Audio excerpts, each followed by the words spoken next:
everybody, and welcome to the final session on the marketing track here at Epic. Thank you for joining us. We're going to get right into it because 30 minutes goes by real quick. And for this session, we'd like to introduce Billy Rose of Mutation Creation, located in Ontario, Canada. Hello, guys. Who will be talking about selling ball pythons in 2025. How you doing tonight, Billy? Great, thank you. Thanks for having me, and thanks for everybody that is here with Epic, and great new thing that hopefully catches on and helps many people from not only now but even in the future. Hopefully everybody is enjoying their previous sessions and is taking away something from them, and I can't wait to see what we take away from this one on selling ball pythons in 2025. So let's get to it. We know who you are. We're going to skip all the small talk and get right into it, Billy. Perfect. Where do you gather most of your sales from? That's where we want to start. Where do you gather most of your sales? Probably over the last several years, more social media, and mostly through my Patreon platform. I do, and what I think is very key for people to take from this is you want to be in as many areas as possible.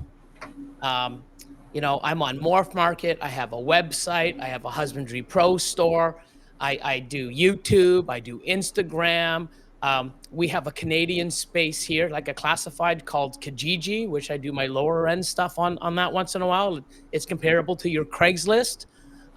Depending on the market you're going after, there's just so many different platforms that you want to be at because, somebody might be looking for a snake and might not be on the one or two platforms that you're on.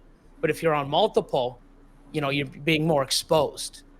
But for myself, having so many videos out and posting quite a bit and people following me and people on the Patreon, I sort of can key in to those people.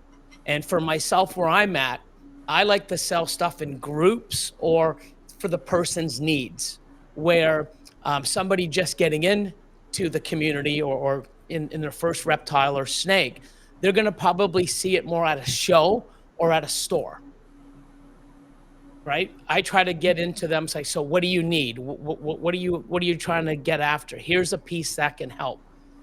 Or marketing a group sale where the group makes sense. Like, I see some people making groups and, 3 or 4 great females, and then they have the worst male possible just to pack into that group, which, you're doing yourself a favor, not the customer, because you're getting rid of that snake, but it's not in my opinion, it's not the best snake for that group that's going to help them. Especially if you're trying to get into breeding and moving your collection forward and elevate your game, you definitely want to have a powerful male. And thanks for touching on that. Yeah. Speaking of Patreons. Yes. Patreon has become very big here just in the last, I would even say, 6 months to a year. What would you say, because their sales on Patreon, I imagine, have to be huge depending on groups that you're in. How do you go about drawing in your Patreon members? Well, I don't really advertise much. It's more of a word of mouth. A lot of my Patreons that are coming on now were referred by other people that are currently members. I've had people, come on and then leave and then come back. There's so many other Patreons out there. If you could, it'd be great to be a part of all of them because you're going to get knowledge and wisdom and discounts from all of them, different point of views. But what I like about the Patreon that I have is it's not just me telling you how to do things. We have other people chiming in. We have the Patreon chat on Instagram. So we can share ideas and other members. And there's a lot of networking going on. And networking is huge because if you're trying to sell snakes in a small market, it's hard for you to expand. But when you're networking, now other people are pointing and saying, hey, I know somebody that has that. Hey, go to here. And now people are referring to each other. You know, you're either referring to them or they're referring to you. Now your base, your customer base now has grown just because other people are like, hey, and it's good to get out there and want to have sort of like a niche, you know, like everybody for years, oh, you want freeway stuff or super asphalt stuff, go to Billy. You know, you want some of this, go to this guy. You know, you want Orange Dream, go to the man, Ozzy. Like, you know, you sort of know that. So when someone comes in, it's like, hey, I really want to, you know, get into this gene. Where should I go, or can you help me? Go here. People are pointing and referring. So networking is really key, you know, especially to grow. And not only that, you know, learn from other people and you know, throw ideas at it and get feedback, not from just someone that is you know, one-sided, you know, or just have, you know, blinders on. You've got so many different various ideas, and there's no real right answer. You know, there's a bunch of different, you know, there's a bunch of different ways to do something. And you get them all and say, okay, well, I know if I do this, it takes me here. If I do this, which one do I want? And then you get to choose. And you touched on something that Marcus Jane also touched on. He talked about the networking side of things and how there is plenty of space in this for everybody, and how it's not me against you. It's trying to build the community and constantly doing it. 100%. And that's how you garner sales, right? Because once you build that connection, you've got a sale there most of the time, or you've got a returning customer. You've got a referral. For many years, people would call me up. It's like, hey, Billy, I want to, you know, do you have any freeway or pastel freeways or banana freeways are my favorite? Do you have any? No, I haven't made any of those for about 3-4 years, you know? And they're like, oh, I really wanted to get one from you. It's like, yes, but I don't make those anymore because now mine are clown or pied or double heads, triple heads. I keep elevating that. But here, I can refer you to some people that were customers of mine that bought animals. Why don't you try them? Because I know they made some. So I'm trying to move up and bring others up as well. You don't want to keep moving up and leaving everybody at the bottom. And that's why I'm trying to teach people how to do this properly, how to, you know, invest not only time, but money. And you got to, you know, continue to learn. You got to change. You got to be, you know, everything, even doing social media, it's work. Yes. But, you know, ways to sell animals, there's so many, but not everybody wants to do them. Expos are a great way. They're a great way to put, you know, a face to the logo or to the name. Not many people can, you know, a lot of people have full-time jobs. You know, they have kids. Now let's try to pack up and do all this. Well, you guys know, I mean, there's so many people, you know, here's like, yeah, we know it's hard, Billy. You know, you got to pack the snakes. You got to do this late nights, early mornings.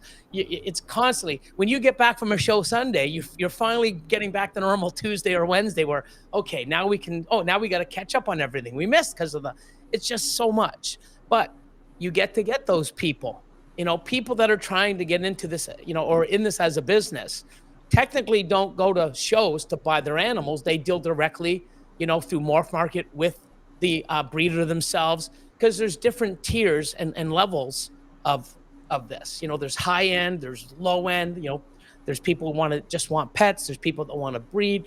There's people that want to sort of take this and they're happy, you know, just with these genes or these genetics. Other people want to keep expanding, but there's ways to do this correctly.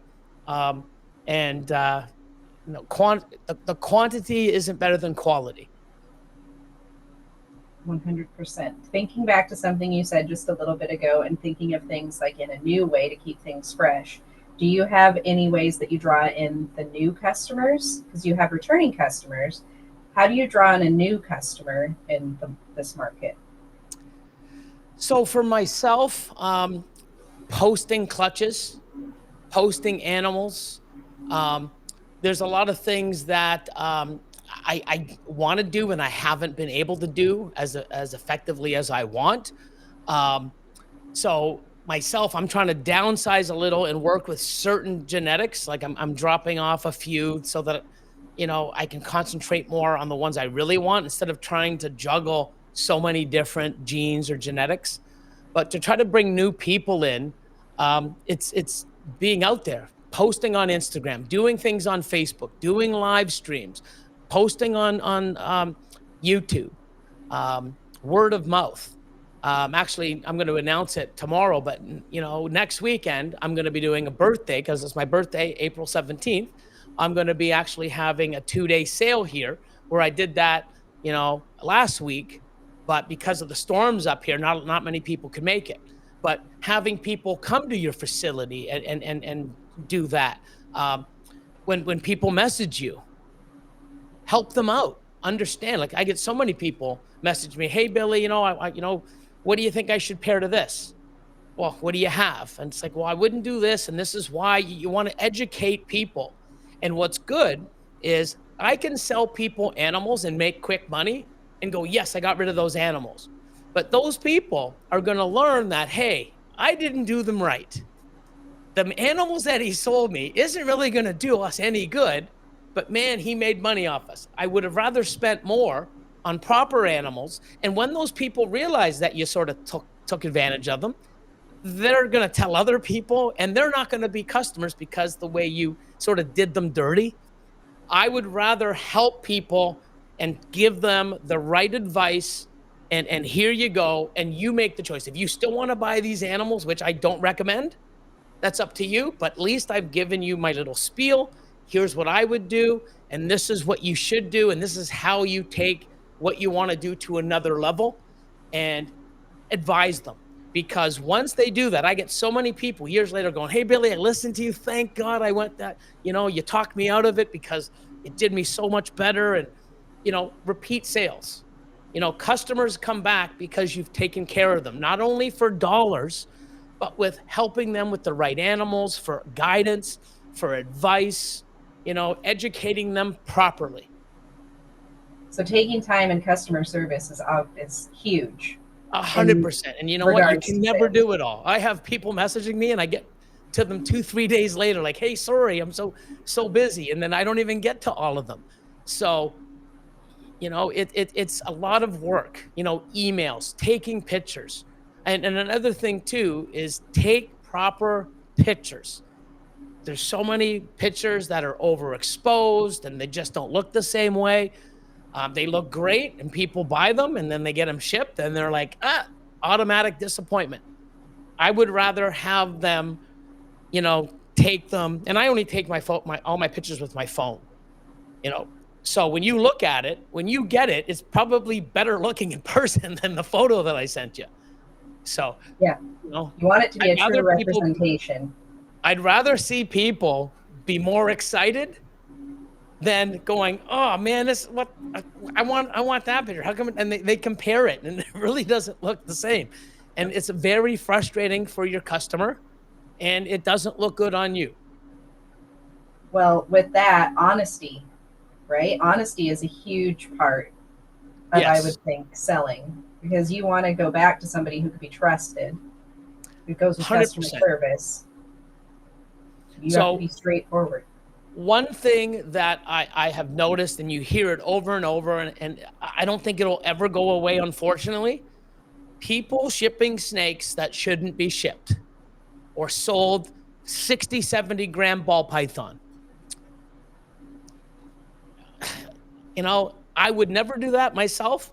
I think, 120 to 150, and up is that range. But that's what I do. I see so many people getting a snake, 70, 80 grams. They're really, came from a well-known breeder, or it came from somebody that's very out there. And I'll just get it and I'll try feeding it. And if not, I'll assist feed it. And then I'll message them for help. People should not have to buy an animal and have to go through all the worries and assist feeding and the stress, the animal stress because it's not eating, and it's just not a good situation. I just hate seeing that. And all I can say to people is, if you have an experience with the breeder or with something that you didn't like, that's very upsetting, or you might not be able to change their ways, but you can change yours. I won't do anything that was done to me that I didn't like. I'm not going to repeat that because the person who's getting that animal isn't going to like it the same way I didn't. So I'm going to repeat the stuff. I don't want to repeat the stuff that I didn't like. I want to repeat, wow, this is, look how this is incredible. Wow, I want to do that and maybe even up it a notch because it was such a great experience. I'm not going to take bad experiences and then pass them on and have my business run doing that same thing to other people, because it's just not. And then that person says to another person, wow, really? And next thing you know, one bad thing gets you 10 customers that don't want to buy from you because of it. And it's frustrating, so, not only for you, but for the animal, Another thing is a lot of people aren't equipped to handle these bad situations. They don't have the knowledge. They don't Correct. have the resources. So preventing that from even happening by not shipping an underweight, for example, just don't do it. It makes everything better. I mean, pet keepers, the people that are getting into this, see these amazing animals. Wow, look at the colors. They're just fascinated with them. They're amazing, incredible animals.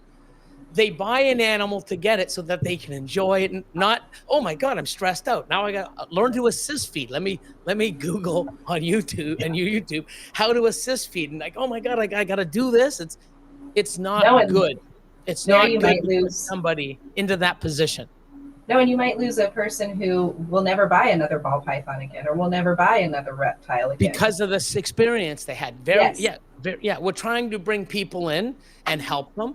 And I'm glad because, 10, 15 years ago, before social media was as it is now, you couldn't reach out. Like, how do I feed this thing? It's not eating. Oh, I guess let me try forcing it.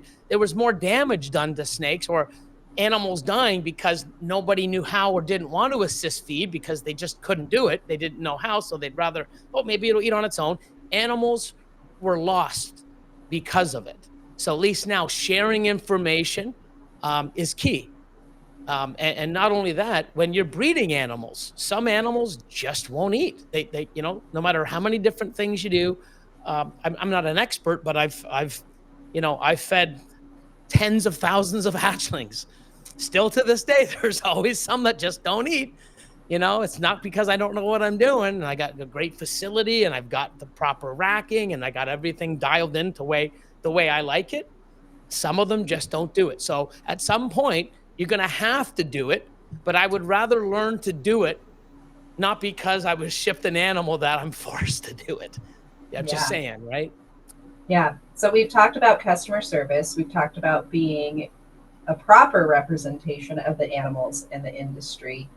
With that, the tricky part, I feel like, for some is not devaluing. Yeah, no, it's seriously. Price. It is price. Not devaluing the animals in a time where the market is what it is and everybody's looking for the very best deal. So how do you go about pricing? Well, it's tricky. I mean,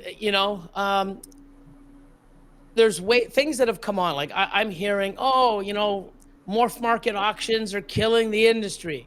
Palm Street, that's killing because no, it's opening up doors and different ways to sell animals that are not selling at the price point you have them. Other people now can get into animals that aren't at a lower price that they've always wanted. So, but people that are selling those animals have to sell them to make more room and keep going. So it's like a full circle wheel that's has to keep moving. The different outlets, like you need different ways to sell animals. A lot of people like getting a great deal. Who doesn't like getting a great deal? I'm not going to put up my high-end stuff to get nothing for it. But I will put up, decent animals and take a loss on it because I'm moving them. I'm making a customer happy. And I need to make space because I got other stuff coming, right? Like I can't just keep, until I get my price, and keep growing and growing. And I need 5 other facilities, and I don't know how I'm paying for it because my animals aren't selling. But there's some stuff that I look and I'm like, I'm not selling these animals for that price. I will grow them up and breed them to this and make it better down the road. because there's a lot of projects that I'm in that I don't want just everybody in. So I will hold that. And that's a decision on my part. Whether it's a proper decision or it's a good choice or not, I won't know now, but I'm okay with that. But if you can go and get a good deal on an animal, why not? I mean, why do people wait for Boxing Day and Black Friday to go buy certain things? Because you get a deal, you know? And it's the same thing. If you can get a deal, why not? Because this industry, the more you can save, the more you can buy, and it's addictive. I can buy more enclosures. Oh, if I have more enclosures, I need the more animals. Now I need more food, you know, everything. Oh, I'm going to get better lighting. I'm going to get better thermostats. Oh, now I got a better incubator instead of, you know, a professional one, instead of the one that I made. Now I can sell the one I made to somebody else and start their journey, you know? Yeah, you really made me think about something, because thinking about MorphMarket auctions and thinking about Palm Street auctions and thinking about, you really have to just be constantly evolving. Like, you have to. Yes. Because if you're going to stay, you probably will never be ahead of the curve, because that's just next to impossible. But if you want to stay with the curve, at least, right, you've got to be constantly evolving and thinking of things differently. And you've got MorphMarket auctions, which are really great for the person who just wants to put an animal up. And you've got Palm Street auctions, which are really great for the person who wants to have a little bit of that kind of face-to-face, right? So there's so many different ways. It's like getting yourself out there on social media, on Instagram, on YouTube. You've got different outlets. People just have to look into what suits them. I understand the people that you know, that don't like the Palm Street and don't like the MorphMarket auctions. Oh, it's lowering everything. It really isn't. It's I think the mindset behind it is, wow, 2-3 years ago, I paid this much for an animal. Now that the whole market, and not only the industry, the reptile industry, you know, food's up, housing's up, it's crazy. So every industry has some sort of feel of you know, it's not just our industry, but when people paid certain price for animals and now they're like, oh my God, like I've seen some stuff I've got a lot of, and it's like, wow, but it will bounce back or it'll stabilize, you know. But if animals aren't turning over and everyone's hoarding back stuff for this, you know, price that you're not going to get, people aren't going to get into it. It's not turning over. And I think it's necessary, but I do understand why people, oh, you know, I can't believe these people are selling this animal for $600. These were $3,000 a few years ago. Times have changed. You know, believe me, we all wish we could get $3,000 still for a lot of these animals. If they're not, there's no sense. And I have a lot of animals that I'm just like, nope, you know what? I'll hold on to them. They're females. I'll feed them, you know, and I'll take care of them. But it's at a cost to me, space, time, money. I get it. Other people don't have the space, time, and money and have to sell them. And you got to get what you know, all these animals are only worth what someone's willing to pay. Absolutely. Right? But you also got to realize I've put a lot of time, work, effort, years of work into some of these animals. And people are like, oh, I can't, why is that animal worth, you know, $6,000? You know, it looks like the other one's just nicer because it's double recessive and this, and it has stranger, or it has this gene, you know, and they don't understand it. Well, maybe when you put years and years in and realize how this isn't as easy as you think, and hitting some of these incredible animals, like, you know, when Justin came out with the Pompeii, I think it was $20,000. You know, now they're a lot cheaper, but I mean, I think for the first 2 or 3 years, only 2 or 3 people hit Pompeiis. There's a reason why they're that pricey, because they're not easy to make. And somebody that puts in all that time and effort to make these animals, we're not giving it away to somebody else because of all the effort, hard work, sacrifice, and creation, the creativity behind this amazing looking animal, you know? So I would think that one of the big keys to sales is what we talked about a little bit ago, is being willing to change and adapt. You have to be willing to adapt. And I think of it as, with these different avenues coming in for sales, it's only going to grow the market. It's not going to hurt the market, because you might have somebody on one of those platforms that would never have looked at a snake in the first place that suddenly is ready to buy a snake. And now they're going to come over here and buy a snake from so-and-so. And that's all part of change and growth. And change can be scary, but it's also necessary. Yeah. And when all these people are buying some of these animals at a cheaper price, when the market starts going upwards and prices go up, they need certain animals. Well, they're not going to get it. They're going to complain. Oh, I remember 2 years ago, we were getting these things for like 900 to 1,000. Now they're $2,000 again. Yeah, that's a market swing. So we're gonna always cry when we had a high market and now it's low, and then people are gonna cry because when the prices were good, now, you know. And I'm crying now because of the tariffs, right? I just ordered some stuff from ARS to upgrade some stuff, and it's like, wow, I got to pay 25% now on top of it, with our Canadian dollar at its worst in so long. So I'm getting nailed on the currency, 25%, and then they tax the 25% tariff as well. I'm just like, whoa, I should have bought more, a while ago, but I didn't. So now if I want it, I got to pay the price. Same thing, right? There's a swing. So, and to me, if there's an animal out there that is perfect for me, there is no price. I mean, I'll pay whatever it takes to get that perfect animal. Because year after year after year, if that's the perfect animal, there's no way that you're not going to enjoy it. You can't make your money back, and you're going to create, like I create new things.